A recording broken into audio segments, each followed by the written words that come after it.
Very good morning to everyone. In this lecture, CS 8601 mobile computing. Today, we are going to discuss about the topic DHCP. That is the name of Dynamic Host Configuration Protocols. So, this is one of the protocol in mobile internet protocols. Now, we discuss the introduction of Dynamic Host Configuration Protocol. It was created by Dynamic Host Configuration Working Group of Internet Engineering Task Force. It only runs over the UDP user defined protocol. It is utilizing the port of 67 connection to the server side and 68 connection to the client side. The extension of BoostUp, that is the protocol used for simple interaction. It enhances the capability of BoostUp protocol.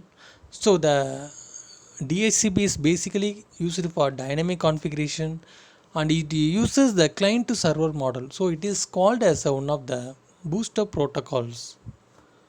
And then the main objective of this DHCP protocol, it is a temporarily bind the IP address and other configurations parameters to DHCP client and provide the framework for passing the configuration information to host. The DHCP was designed to provide computer with a temporary address. The DHCP is well adapted to situation where host move from one location to another or routinely connected and disconnected. So it is mainly used for simply the installation and maintenance of the network computers. And now the characteristics, we can move to the characteristics of DHCP. It is a centralized IP address administration. So it is one of the backward compatible with the BoostUp protocol. So therefore a host running the BoostUp client software can request a static configuration from a DHCP server.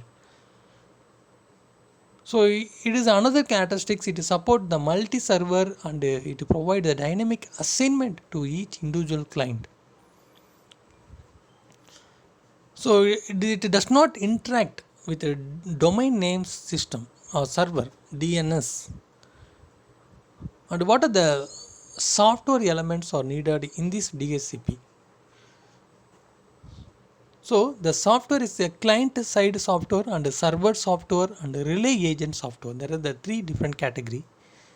In client software, the installed in client machines to handle the broadcast request for automatic IP acquisitions and acquiring the other configurations.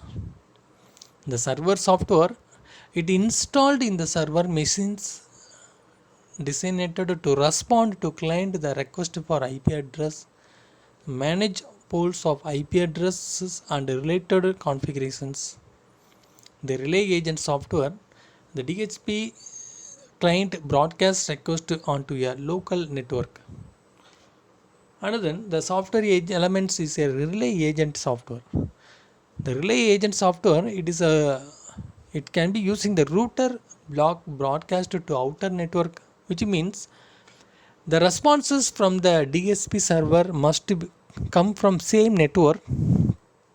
The DHCP relay agent intercept the IP address request.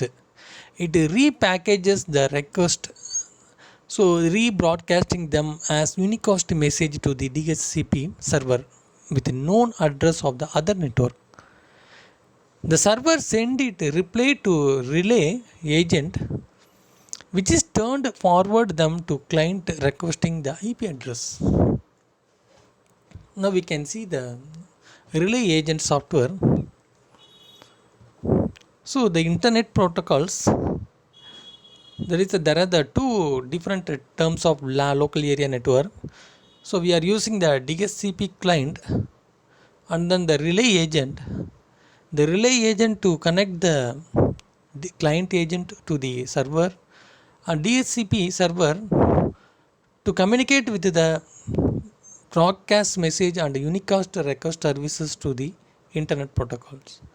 So the main role of this relay agent protocol to collect the information about the server and also the different autonomous area of DHCP client protocols. Now the databases, the DHCP databases, two different databases. That is, the database acquire the IP address manually and bind them permanently to hardware addresses simultaneously to similar to Boostup protocol.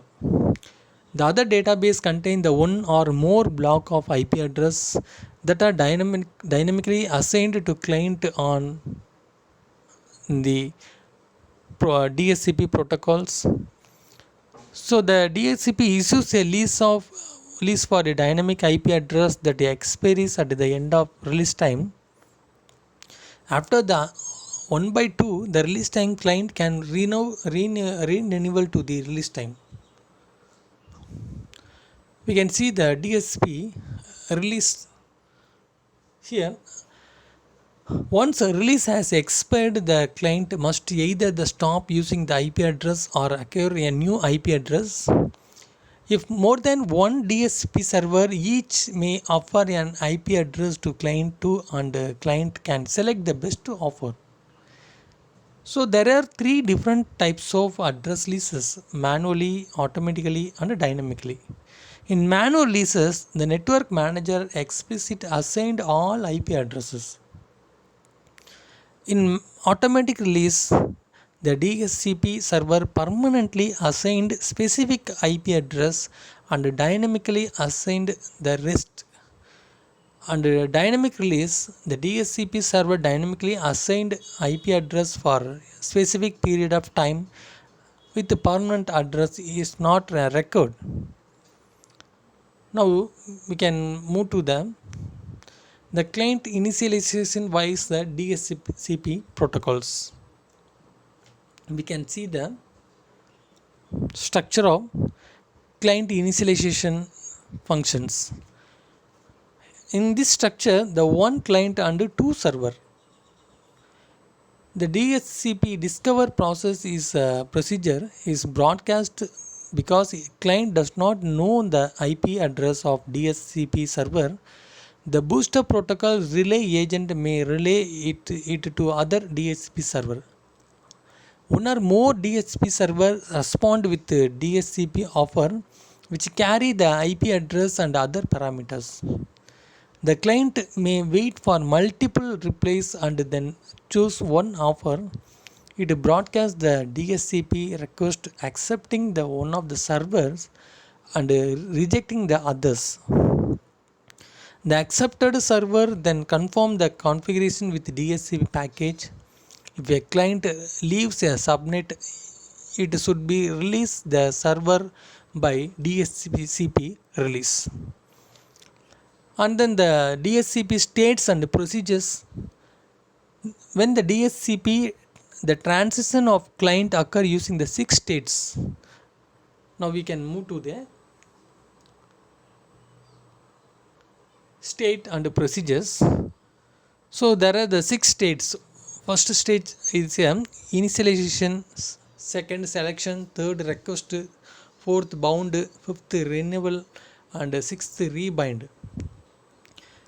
Now the DHCP uses the first 4 states to initialize the IP address and 4 states are used to rebind and renew and release an IP addresses. The 6 states are used to perform the essentially 3 processes. First one is a discovery process, renewal process and release process. In DHCP address discovery process, it's the first process. When client boost, it execute a standard address discover process. Once IP address occur, it tests the address by sending the ARP broadcast. And the DHCP uses the 4-step process to allocate the IP address, that is a discovery, offer, request, acknowledgement process. Now the second process of address discovery process. The state transition perform the standard discovery procedure to acquire the IP address. Number one, initialization state to selection state. Number two, selection state to request state. Number three, request state to bound state. So the initialization state to selection state, when the client is boosting up, it is first state. Here the send DHCP discover message the places on the client in selection state. The selection state to request state, one or more server respond to broadcast message with a DHCP offer messages. The client chooses the best offer and negotiated by sending the DHCP request message.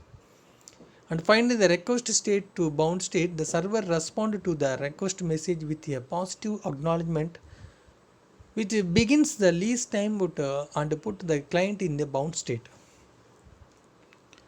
Now we can see the structure of state and the procedures. So there is I will say the 6 states, that is a initialization state and selection state and request and bound and also rebound states. Here the address renewal process, the DHCP address renewal process, when the client release near its expiration of time, the client must initiate the address renewal process to maintain the IP address. Here the 4 states are used to renew and release an IP address. So what are the 4 states?